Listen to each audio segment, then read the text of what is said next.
Hey, everybody, Rex Bear League Project. How the heck are you? Super excited for today's opportunity. We have the legend, scientist, rogue archaeologist, adventurer of ancient megalithic sites, author, and really cool guy, Brian Forrester. Now, for those of you that have seen Brian on Ancient Aliens, maybe read one or more of his books, seen his expeditions on YouTube, maybe you've even been on one of the expeditions in person, he needs no introduction. For those of you that haven't heard of Brian, though, let me give you a quick introduction. Brian was raised on the west coast of Canada, where he developed a fascination early on of the native people, their art, and oral traditions. This led to him becoming a professional sculptor after graduating with honors and a BSc degree from the University of Victoria. Now, today, we will be discussing his latest adventures and research of advanced technologies that can't be explained today. Call them OO parts, out of place artifacts. Some of these could date back 100,000 years or older.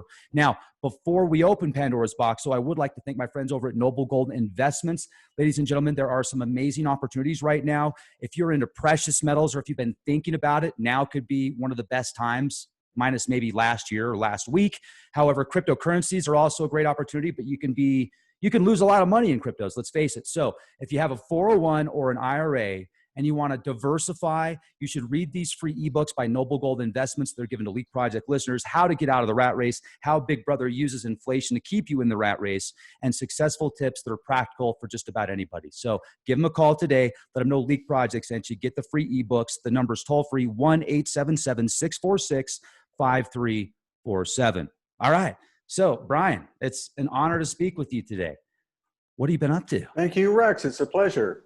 Absolutely. Well, actually not a lot because of all of this lockdown stuff. So, that's been very problematic, but I'm happy to say I'm living in Peru and the international airport opened today and all domestic flights are operating. The city of Cusco is open again. So stuff is rapidly returning to normal here, which is quite amazing. Yeah, that's great. Now, when it was weird, when it still is weird, but when the lockdowns were in place and such, and when they were keeping things really tight, what was it like? Were you able to actually go out and explore these sites as a local, or did you have to stay inside most of the time?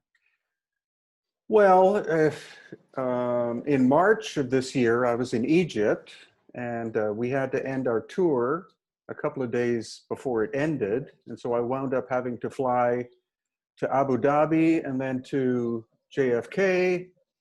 And then I stayed in New Jersey for 5 weeks. Then I went to West Palm Beach for 2 weeks. Then I went to Cancun for a month because I wasn't able to get back to Peru. Then I went to Puerto Vallarta for a month and then Guadalajara. And then I made it back to Peru about 2 months ago on a repatriation flight. Wow. What is it when you're on the flights, real just eerie feeling, almost kind of like something out of a TV show or a sci-fi film, pandemic style? Yeah, well, pretty well. Everyone's wearing masks and everything. And when I got to Lima, we were automatically taken to a hotel where I was put in quarantine for 5 days and had the test done. 15 minutes later, I was able to leave the hotel. And then I made it home and stuff was still pretty well clamped down. But day by day, especially in the last week, stuff has been opening up. So like I said, the international airport is open and we're allowed now to freely travel anywhere in the country. And also all of Bolivia is open now too, which is great. Yeah, that is super cool. And you've done so much research, you've been so many places and done so many videos that I almost don't even know where to start because I want to pick the best with the time that we have. And Bolivia has the pyramid out there that some have dated to be much older than the Great Pyramid and the pyramids that link up to Orion. But I want to ask you a question real quick, and then let's dive into this. So recently I had a guest on by the name of Dr. Mark Carlotto. He's a PhD, and he's got like 30 years experience in satellite imagery. And he was able to link these pyramids, and he would find the polar alignment of certain pyramids and structures. And he was able to date some of these pyramids in Mexico, like Chichen Itza and these buildings, the polar alignment to 100,000 years ago. Mm-hmm. And I'm going, wow, well, that changes things a bit. And then he was talking about the Great Pyramids and in Egypt and how their alignment is more of about 10,000 years ago. That's how he thinks are about 8 to 10,000 years old based upon their alignment. And he was able to confirm about 4 pulse shifts over the course of 100,000 years. And so I thought it was fascinating. And I thought that we could use that to ask you some questions about this interview. I mean, what do you think about that? No, I completely agree with that. There's another, I can't remember his name, but there's another scholar who has the same theory, and he's shown that our poles are not stable, in that they haven't always been in the same place. He says there have been 5 or we're in the 5th position right now, and that's why these researchers have been able to, based on the alignment of the structures, that you know, some are 23.5 degrees off, north, south, east, and west, and others are different degrees off. That indeed, that indicates that the pole had to have moved, probably by some kind of cataclysmic activity. And so I'm in total agreement that some of these structures are a minimum of 10,000 to 12,000 years old, but they could be much older. We're just saying at least 12,000 years old. Mhm. Absolutely. And with your research, have you linked some of these structures to the skeletal remains of the beings with the elongated skulls? Well, we have done some carbon testing, and they all come in at between 2,000 and 2,400 years old, the ones that we have done radiocarbon testing of. So they're not, you know, they're not as ancient as the structures themselves, but at every site where we find megalithic remains, there's almost always a museum there, and the museums do have elongated skulls that have been found in those locations, but they have not been radiocarbon tested, so we don't know how old they are. That's interesting. Now, these elongated skulls, are they? Do they show that they were tampered with, the heads to make them grow that way, or they were natural? At least on the coast of Peru here, the famous Paracas elongated skulls, they originally were naturally elongated because we have evidence of newborn babies that have skulls twice the size of a normal human baby. I've got a video on one I was able to examine that looked like it was about 3 months old, and it's absolutely monstrous compared to what a natural human skull looks like, and extremely elongated. Is that the one that you posted on your YouTube channel 3 days ago? No, it's actually another one. I'm going to re-upload it. The one from 3 days ago looks very similar to what's called the Star Child skull, which is a skull that was found in Mexico in the 1930s. It's almost an exact copy of it. So it's very, especially the eye sockets are very anomalous because they go up like this. Some people say it's a gray alien, but we don't know because we haven't been able to do too much testing on it yet. Wow, that's very interesting because there's a lot of controversy about that skull based upon the testing and the university that came back, or the original skull. The Right. Now, what was that? What is that called? The Star Child skull? Mm-hmm. Okay. Okay. And so, yeah, the first one, there was a lot of information that came out later, and the colleges that, which college was it? Do you remember that did the testing on the original skull? Actually, I don't. Okay. Okay. Well, let's don't get into that. But I want to go back to Egypt. So you're in Egypt in March, and you're doing a tour out there, and it seems like there's been a lot of new stuff that's came to light recently in that area with your discoveries. Well, yeah, the great thing is that they keep opening up new sites. So I go once a year, maybe in the future I'll go twice a year. And because of the new head of the antiquities department, rather than trying to cover things up, he's actually opening up sites that previously were completely off limits. So in March, some of your viewers will be acquainted with the step pyramid at Saqqara, which in fact is the oldest dynastic pyramid. You know, it's very much a step pyramid like this. And normally you were not able to get very close to it, but amazingly, they actually opened up the interior of it, and we were able to go down a staircase inside that pyramid, and then walked about, I'd say 500 feet down this hallway, and then looked down into megalithic structures that are in the core of it. So that was, I was amazed that they would allow us to do that, but that's what's different about Egypt compared to some other countries, is Egypt is opening things up, whereas other countries are trying to shut things down. So good for them. Wow. So now I'm envisioning this, and you've got the Indiana Jones hat on, and you're walking through this corridor that's a football and a half, like a football and a half field's worth of length. You're going through this huge hall, and then all of a sudden you're looking down at megaliths. Yeah. What? Yeah. Tell us about that, man. I want to hear more about these megaliths. Wow. Yeah, well, it's really amazing. The core of it is hollow, and you look down and you see these monstrous granite slabs on top of what looks like a huge sarcophagus. And then our guide, who is actually an Egyptologist, he's a young Egyptologist, but he's very open-minded. And he said there's a megalithic city underground. So it's even more profound. And that there are tunnels that go on for at least 1.5 miles. What? How old do you think these things are, man?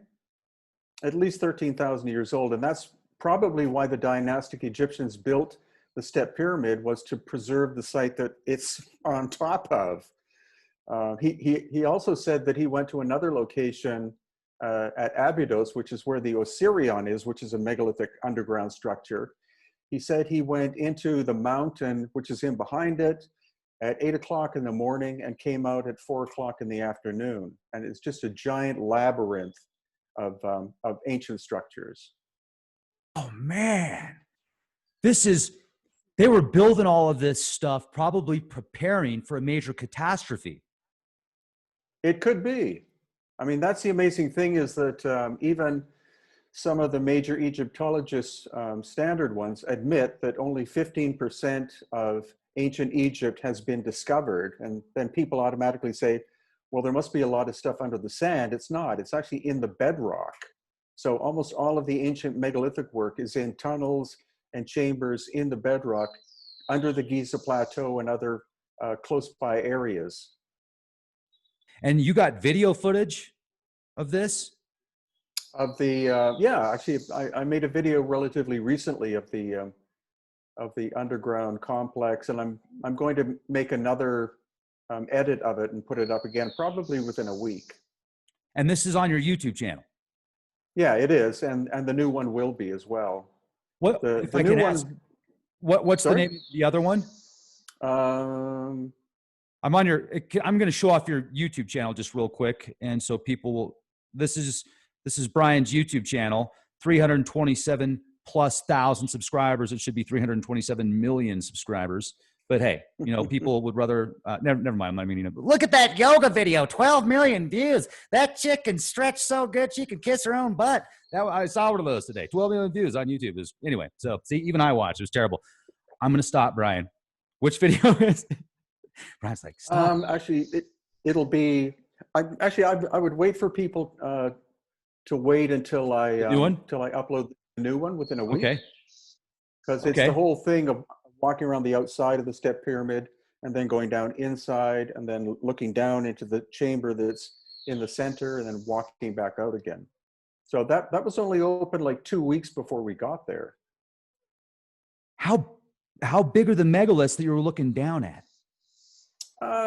Well, these slabs looked like they were probably between 5 and 10 tons a piece, and which isn't huge, but it's pretty big. But it's the other complex which is beneath it, which hopefully in the coming years will be opened up to us to explore, because that is absolute proof of a very advanced civilization that must have existed in very deep antiquity. Yeah, so that's what I'm trying to the megaliths that you were looking at underneath the pyramid. Were they like obelisks, or were they statues? Were they certain gods or goddesses that you can recall? No, they're just like long slabs on top of a giant box. Huh. So it looks like recycling by the dynastic Egyptians of something that was made much farther back in time. No, yeah, right. Underneath the pyramid. Yeah. It was underneath the pyramid. You're saying it's a big box. Yeah. Huh. And you think there's something even underneath that? Supposedly it goes down several stories underneath that. That's probably the top of it. Jeez, this is Yeah, amazing. it is. It is. So, are you going to be able to look through the several stories next time you take a tour? Or are they allowing that yet, or are they just giving you access to the first part of the Um, underneath the pyramid? well, we're going to have to see. Mhm. We won't know till till just before we get there. But also, again, what I was mentioning the Osirion, which is at Abydos, that's been closed for about a year, and no one's allowed in there because supposedly they're fixing it up to open it up to the public. So we were there, and it was all fenced off. Like you're looking down into into the bedrock of this thing. And so I asked the chief person there if I could go down. He said no. And then our tour guide came up to us, or went up to him and just, I guess, gave him some money and stuff like that. And he came up to me and he just said, "Follow me." And he allowed me to go underground in the Osirion for half an hour by myself. So I filmed that whole thing as well. Yeah, I'm looking at something from Wikipedia right now on it. I typed that in because that name is connected to Osiris, I would think. And Right. and this is fascinating. So you've got what looks like they tried to build over it. Like you described these, Yeah. and you went down into an area that was even more intricate than this, it sounds like, and got video footage. I just wanted to show this for a quick reference. This kind of reminds me of a lot of the sites now where you'll see the natives built over what was previously there. Yeah, exactly. And is all of this, do you think, connected underneath? It seems like it. Okay. I mean, if you see the video, you'll see I went down the staircase. There's no water in there anymore, which is great. And then when you turn right, there's a chamber you go into that's probably about 400 feet long, 20 feet wide, and 20 feet tall, with a ceiling shaped like that. And then you go back out into the courtyard and go to the other end, and you go through this short tunnel, and then turn right. And there's I don't know how many hundreds of feet long, probably 1,000 feet long, is this other tunnel that goes straight to the end. And then you get there and there's a locked gate, and then you look beyond that and there's a staircase that goes up. It's like, who knows where that goes? Man. Now it sounds like, once again, they're starting to open up these new opportunities for people to look at, and that's great. That sounds Yeah. like it's about the time to do so. Do you feel anything different when you're in there? Like, do you actually have a tingling sensations or anything that is out of the ordinary? Not really.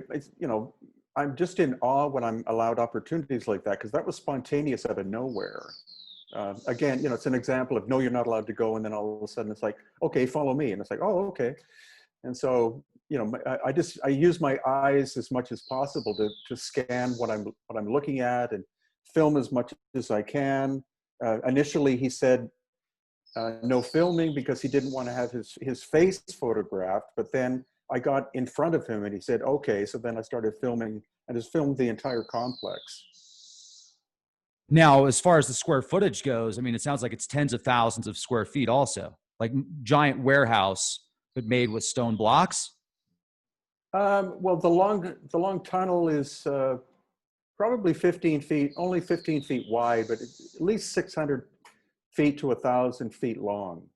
And, again, it ends at an ancient iron gate that's locked. And then you look beyond it, you see a staircase going up, and it's like, what's beyond the staircase? So it does seem that there is a lot of tunnel systems that interconnect under the Giza Plateau and go off in all different directions, north, south, east, and west.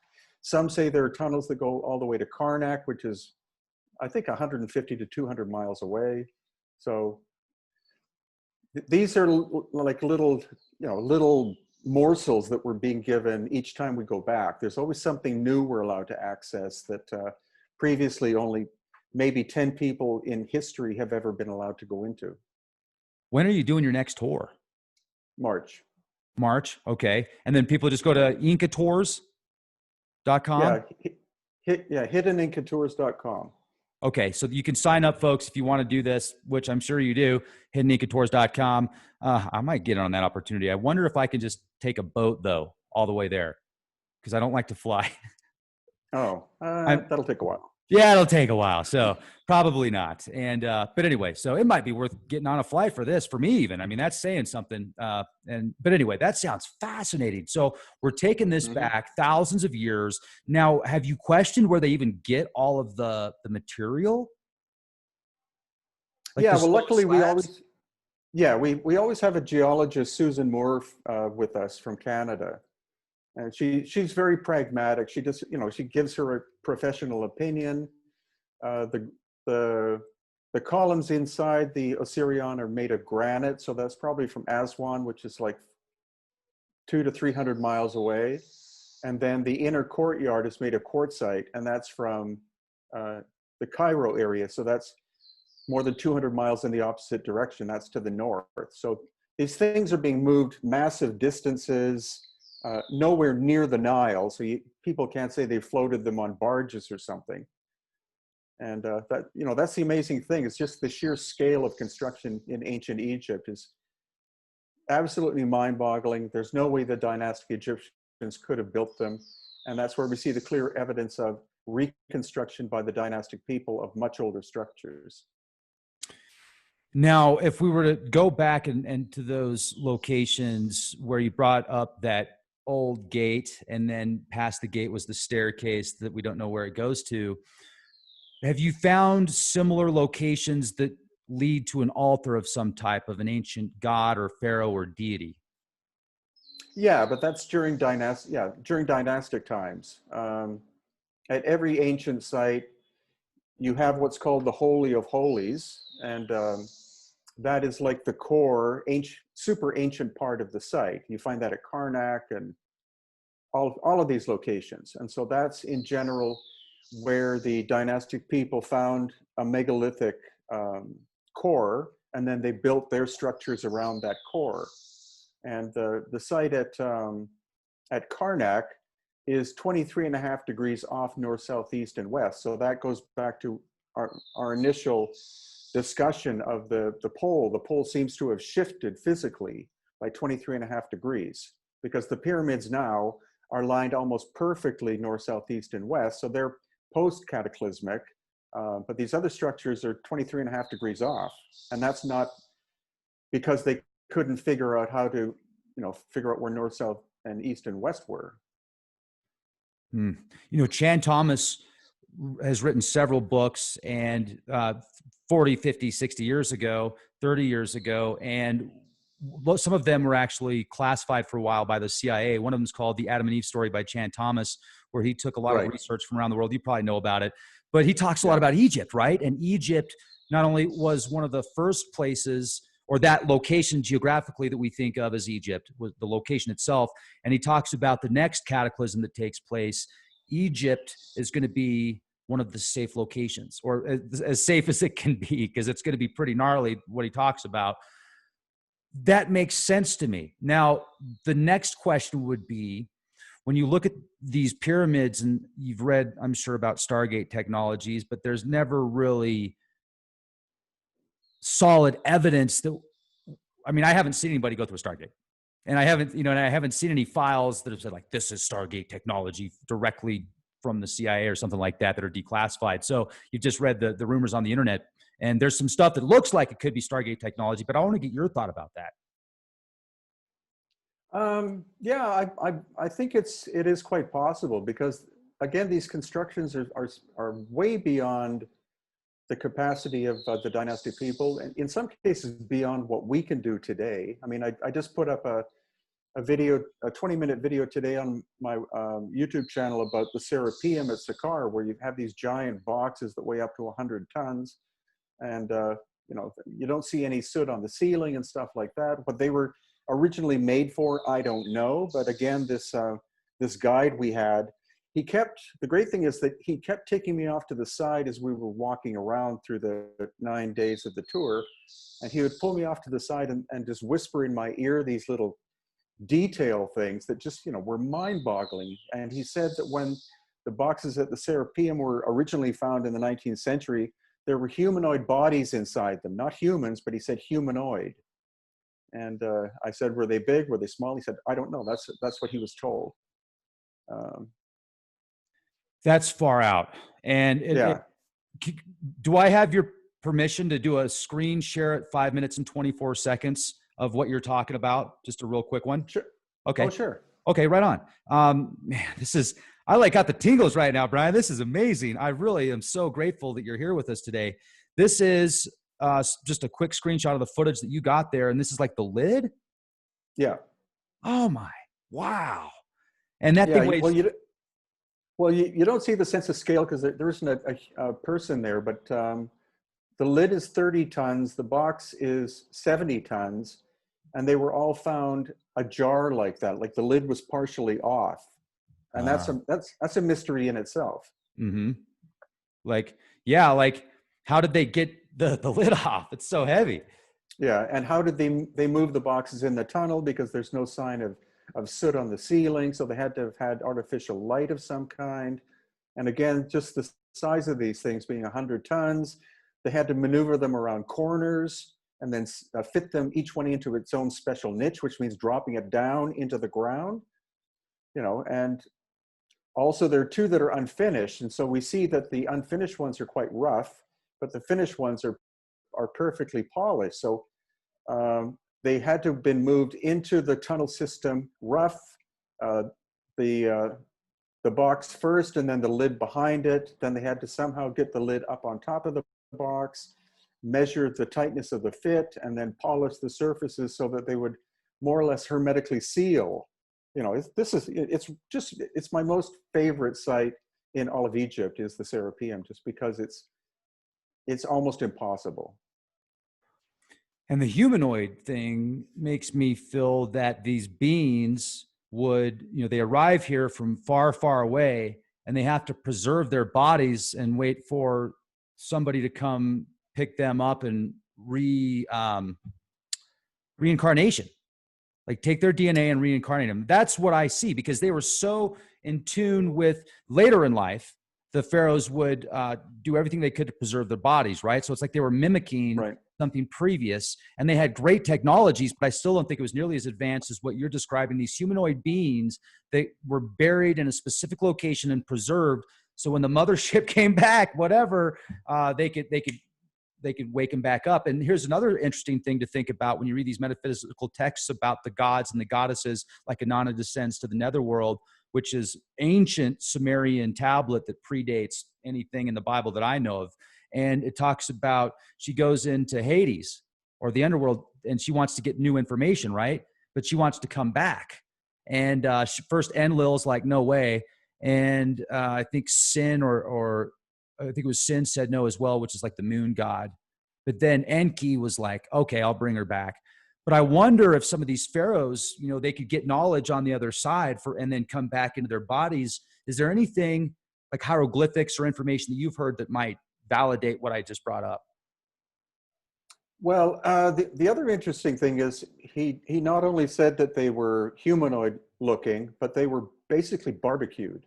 So that to me says that what they were either chambers for restoration of the body, or they were teleportation devices of some kind, and somebody put too much voltage through the system, and they, instead of being transported somewhere, they wound up getting barbecued. Fascinating. That makes sense also. Oh, geez. Man, you're blowing my mind right now. I'm looking for a question to ask that could be nearly as cool as the answer you just gave me. This is fascinating. I mean, we're talking It's technology. amazing. So this year or next year, in just a few months in March, you could be finding, maybe they'll even take you further into these cities and show you stuff. Now, have you thought about taking equipment? Can you take electromagnetic frequency equipment to test the different levels of EMFs? Sure. Okay. And have you found any anomalies with those, or? Actually not in, well, we haven't done too much of that so far in Egypt, but that's something that as apps get better and better, I'm going to download as many apps as I can onto my phone to measure radiation if I can, and all sorts of different things. The phones, I don't know how much they can pick up as far as EMF stuff, but I mean, if you got $100, you can pick up something the size of your phone that'll show you the actual radio frequency, the voltage. It'll show you the microwatts that it's emitting, and you can put it next to your router, and it'll and then you walk away from your router, and it starts to calm down. But for $100, I think that if you could have the space, if that lets you take it, because maybe they wouldn't let you take it because it's an extra piece of equipment. But then the Geiger counter. If you want to pick up actual radiation, you need a certain wafer or like a sensor that your phone isn't going to have. You could probably plug something into it though. But that would be really cool, Brian, to see what type of EMFs, because I'll bet you some of those places would be off the hook. Probably. Yeah. Now there was a friend of mine that went out there and he said in the Temple of Isis, his phone, he had it recording for a long time and it never changed. Like it stayed full charge the whole time.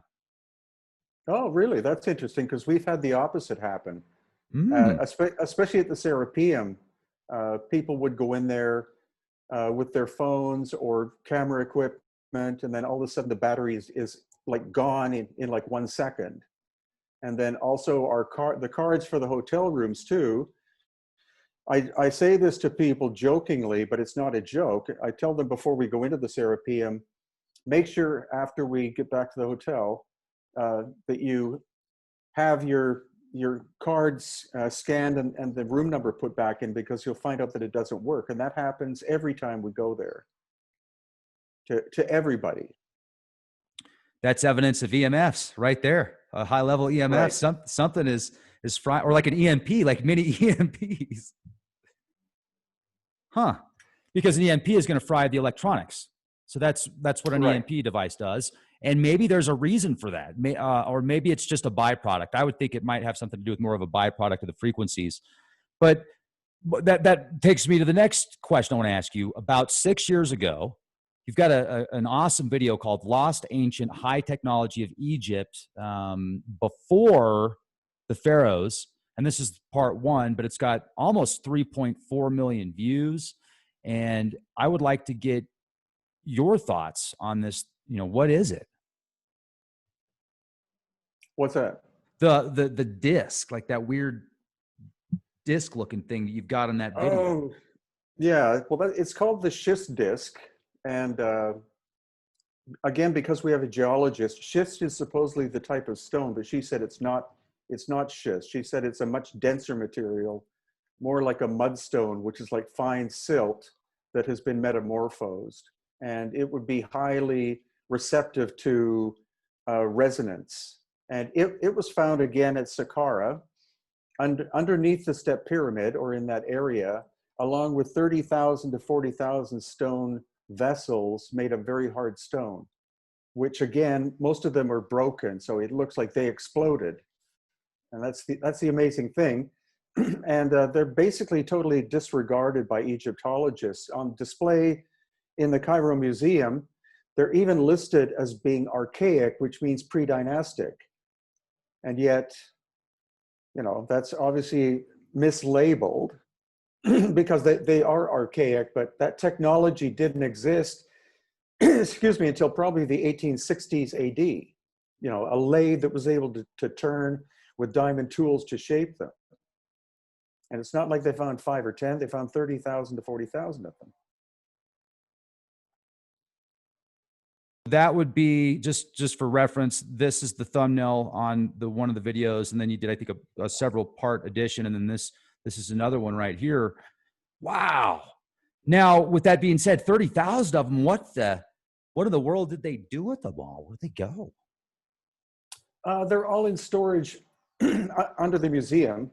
Okay. Because the museum has a system of hallways underneath that has tons and tons of artifacts that they haven't even identified.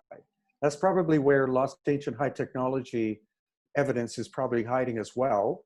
But now they're about to open up the new huge museum on the Giza Plateau, which will be the largest single building museum in the world, called the Grand Egyptian Museum. And they have to fill it up with artifacts. So everything from the Cairo Museum is being moved there. And then they're probably going to be moving stuff from the underground tunnel system into there too. So who knows what will be put on display. I hope some evidence of lost ancient high technology. Yeah, they might have a way to get all those things spinning in resonance like somatics. Yeah, it could be. And that could be the actual parts for those teleportation machines. Bow. Very cool. Now, here's one thing that I find interesting, Brian. Cairo, the official name is Al-Qaira, which means literally place or camp of Mars. I've heard that, yeah. Do you find any connections or hear anything about there being a connection with Mars and Egypt and ancient Egypt? I've heard that from guides before. Very interesting. Now, do they know anything about the face on Mars or the pyramids and their connection to how close they are with sacred geometry to the face of Mars? I'm not sure if they do. Okay. Are you aware of it? Sure. Especially by the work of Richard C. Hoagland, et cetera, et cetera. Oh, yeah. Yeah. Hoagland's a legend. You think there's some validity to that? Maybe that's maybe it literally was a camp of Mars. Like look at this. Let me do a screen share with you. This is just type in a search engine. Cairo means Mars. And I type that in. Well, Cairo's official name is Al-Qaira, which means literally place or camp of Mars. Something to think about, but it could be astrotheology as well, referencing where Mars is coming up in the sky. Quite interesting to think about. I don't know. Again, this in my book Aftershock, I talk about this massive series of cataclysms that happened in our solar system, and it could be that Mars was habitable 13,000 years ago. We have the evidence of the pyramids and the face on Mars, and people say there are other structures too. And of course, NASA has done very little in terms of giving us proper information about photographs they've taken, et cetera. So I think it's plausible that Mars was a living planet and was destroyed by the cataclysms that happened around 13,000 years ago, and that some of the occupants there were able to move to our planet because it would have had a similar atmosphere, and that's why Cairo is called, that's another mystery to add to the picture, because if it's called Little Mars, it could be that it was a place where Mars people re-established themselves. Absolutely. And I wonder if the elongated skulls might have a connection with Mars, but once again, it's just pure speculation here. Now, you've written about a dozen or so books, haven't you? I mean, you've got one bio that said 8 books, but then I started counting up. You've got like 3 pages worth on Amazon. So you're well past 8 now, aren't you? 37. Oh my, well, that's an old bio right there. We need to update that on Amazon. Author of 8 books. I'm like, 8 books? He's got 3 pages right here. Wow. That's fascinating. I'm really looking forward to having an opportunity to read all 37, but maybe I should just pick up audio books. You got audio books on some of these? No, I don't. Oh, there we go. No. We'll get Google to say it all. And then what? No, that probably wouldn't be the most exciting to listen to Google read them all to you. Sorry, Brian, I'll stop, man. Wow. So tell us about Easter Island. Have you been? Yeah, I've been 3 times. And it, again, is a place where you see 2 different levels of civilization. The standard story is that the Polynesians arrived there around 1,000 years ago. Nobody was there, and they built a civilization there. But we see 2 styles of construction. You see the moai, which are the figures. People think of them as heads, but they're full bodies because some have been excavated. The ones that the Polynesians made seem to be kind of crude and 6 to 8 feet tall, but then there are much, much bigger ones, some of them made out of basalt, which is a very hard stone, more than 20 feet tall. And I think those were made by an original civilization that had advanced technology. And then the Polynesians show up about 1,000 years ago and discover that this ancient presence was there. And then they replicated on a smaller scale what they saw. Now, the place itself, Easter Island, might have one point not been an island, correct? Like a much bigger landmass? If you go back. Yeah, probably bigger, because it's called Rapa Nui, which means Big Rapa. And 12 to 13,000 years ago, with the sea level being 350 feet lower than it is now, it probably would make Easter Island a larger landmass than it is today, because today it's only 5 miles by 7 miles by 10 miles. You have to wonder why they would put so much time and effort into those incredible statues. Now, you said they're 20 feet tall. Are they representations of the people themselves that built them? Well, again, that's the interesting thing, is that, as you know, purebred Polynesians have kind of flattened noses. And so the smaller statues look like that. Like they look very Polynesian, but the taller ones have more like a European style nose, like mine or yours. And so that indicates that, there was a different looking civilization that was there first. And we also had the opportunity to spend 3 hours with one of the older wisdom keepers on the island, who was actually the grandfather of our guide. And I was able to ask him some questions. So I said, how old or how far back does civilization go on this island? And he said, how far back do you want to go?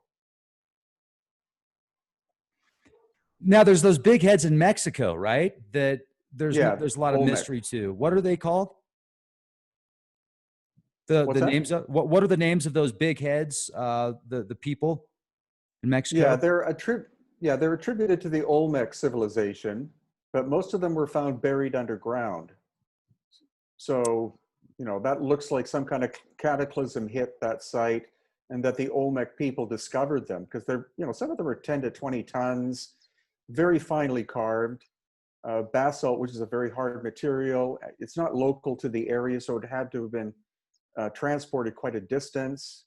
So there's a big mystery, but it's just, it's another example of where academics are trying to cover up the real mystery of all of these locations. They simply attribute, this was done by the Inca, this was done by the Easter Islanders, this was done by the dynastic people, etc. This was done by the Olmec.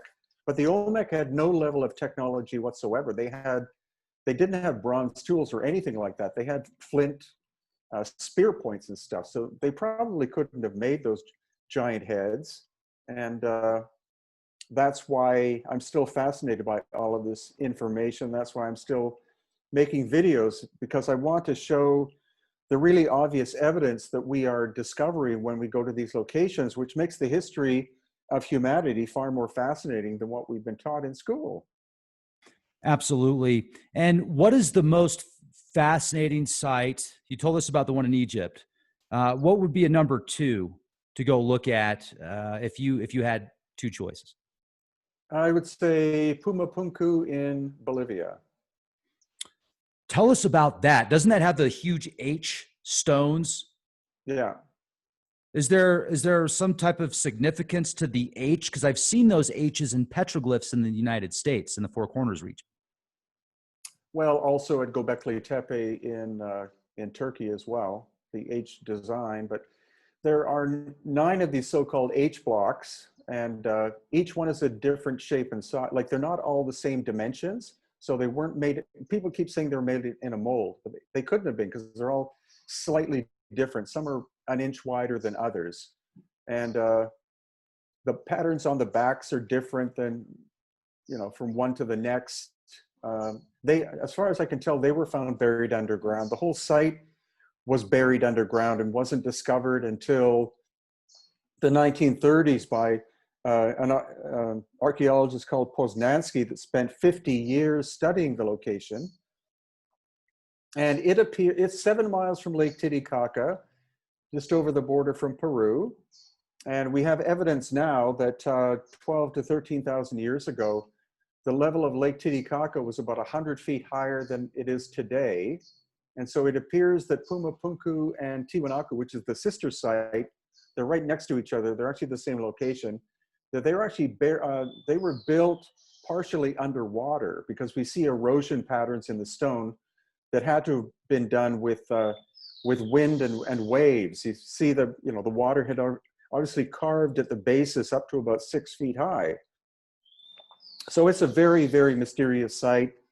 Standard story is that it was made by a Bronze Age people 1,000 years ago, but the surfaces are laser flat in terms of fineness and flatness. There's no way that they were done by a Bronze Age culture. It's one of the most mysterious places. I've been there probably 55 to 60 times so far.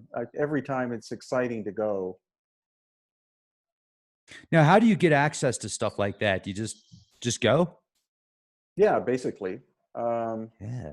Tiwanaku is not Tiwanaku is probably visited by 100 to 200 people a day. It's 2.5 hour drive from La Paz, which is the biggest city in Bolivia. It's where the international airport is. And 90% of the people who go to Tiwanaku don't bother to go to Pumapunku because they look at it as just a pile of rocks. But when you go there, you see these incredibly precision surfaces.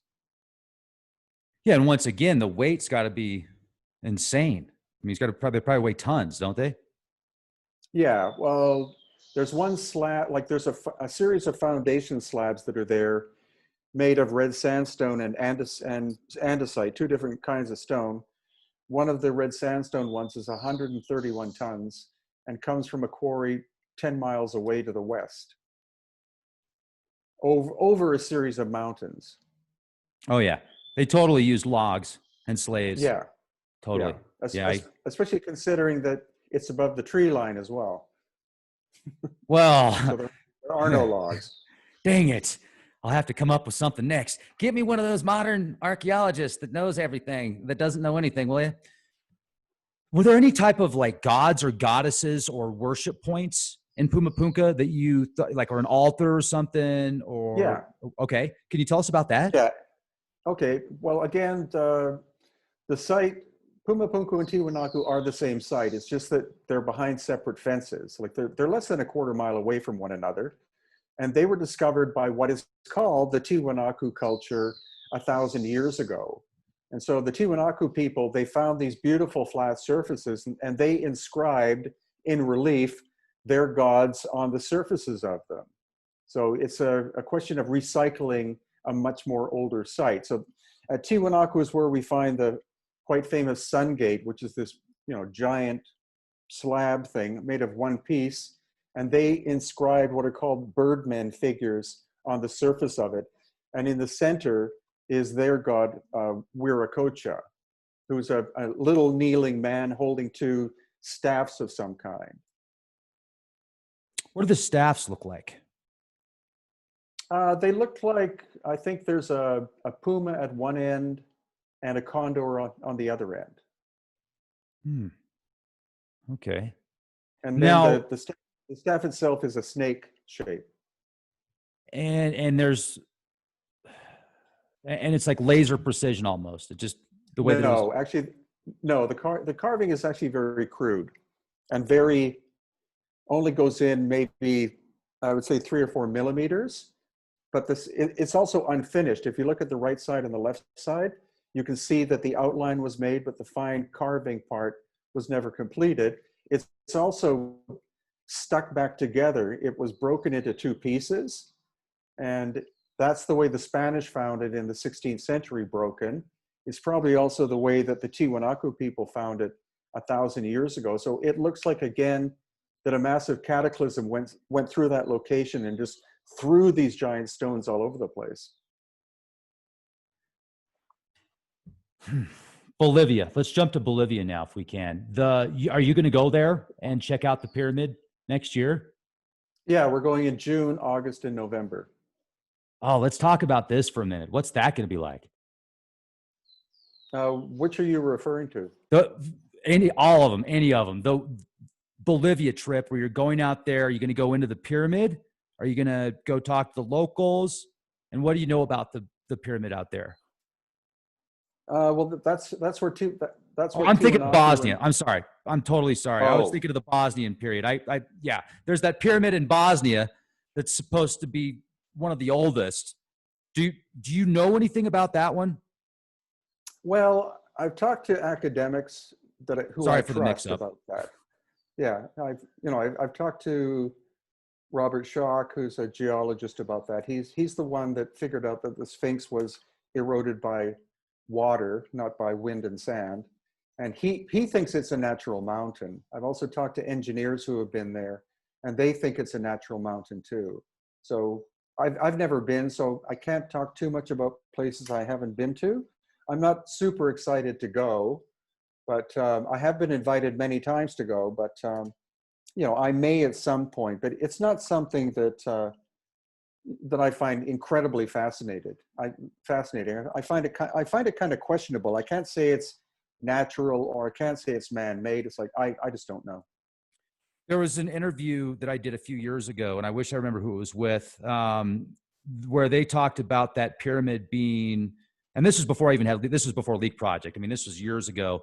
And somebody said that they found evidence in the actual pyramid. Now, once again, I wasn't there and I didn't confirm it. So I'm just going to give you a little piece here and, you know, take what it's worth. But supposedly they found these marble structures, these massive marble structures under in the basement or in one of the underground levels of the Bosnian pyramid, and that were estimated to be over 12,000 years old. They're massive and illustrious and beautiful. But they also said something about how they went down there and tested these plants, and the science that they were doing was showing that they didn't age the same way down there as they did outside of the pyramid. So obviously, if that's true, then I'm sure you would be there. You'd probably want to go there and check it out immediately. But the question is, like, with the people you've talked to, they make it sound like it's, you know, it may just be an internet story, is what I'm saying. So it sounds, you know, with the information you've heard, what are your thoughts? Yeah, I don't really follow the Bosnian pyramid too much. And I think they found 4 of them now. They found the Pyramid of the Sun, Pyramid of the Moon, Pyramid of something else, and Pyramid of something else. But yeah, I'm not all that intrigued you know, I may go at some point, but I'm not like super intrigued. I prefer Egypt because as we've been discussing, more and more of Egypt opens up. The evidence is completely obvious when you go there yourself and look at it. It's not a question of maybe it's this or maybe it's that. It's like dynastic, pre-dynastic. You know, that's just the way it's working out. Yeah, absolutely. I hear you 100%. And the people now, I heard that years ago, if you went to Egypt, you were automatically, if you're a U.S. citizen, they would appoint you a bodyguard. Is that an internet story? Well, Egypt's had a very tumultuous history. So it goes through boom and bust cycles of tourism. Of course, you know, there was the time when there was a bombing, I think 10 years ago or something, at one of the major sites by radicals, and they blew up a bunch of tourists. And so then the tourism died there and slowly started to creep back and was booming. And then COVID hit, and one of the cruise boats on the Nile was infected, and so everybody evacuated Egypt, which is when I left too. And so the sites there are now fully open, but it's taken them 6 months in order to be able to calm people down and stuff. So Egypt is coming back, but it's an unfortunate country in that it goes through like problem, tourism crash, rebuild, problem, tourism crash. So I'm confident everything will be fine by the time I go in March. There are already quite a few tourists going back now, which is great. And actually, it's probably nice that there's not as many people there if you have a chance to be there. You got yeah, that's the great thing. When I first started to go about 8 years ago, that was just after that, you know, there was something awful happened where somebody got blown up somewhere. So yeah, we were able to get access to all the sites without having to stand in line or anything. Then in March of this year, there were a lot of people there, and then all the sites were evacuated, and you know, it was all shut down. I took one of the last flights out of Cairo before they shut down the Cairo airport. You know, it's all this like traumatic stuff you go through. But I have good friends who live in Egypt, and they say stuff is coming back really fast there. They're taking all the precautions necessary, and by March, I'm very confident everything will be just super fine. Well, that's fantastic. And in finishing up, I'd just like to let everybody know that if you go to Amazon.com, you can read through the list of Brian's works and his books. And when you go to HiddenIncaTours.com, You can sign up for not only the tours, but the books are available to look at there. You've got different videos on your YouTube channel that you upload almost daily. I mean, I think you do about one a day, don't you? Well, I am at the moment because I haven't been able to go anywhere for a while. So it's like, find old bits and pieces here, remake some old footage just so that I'm current, and looking forward to starting to move out to ancient sites again very soon. Right on, Brian. Well, and in finishing, is there anything else you'd like to share with us? No, it's an absolute pleasure to be interviewed by you, and I look forward to the next one. Oh, fantastic. Well, thank you. And it's an honor to speak with you. I feel just super blessed and lucky and privileged, and keep being the change, will you? You bet. Right on. Thanks everybody for being here with us. Hit the bell, be well, make sure to subscribe, and be the change you want to see.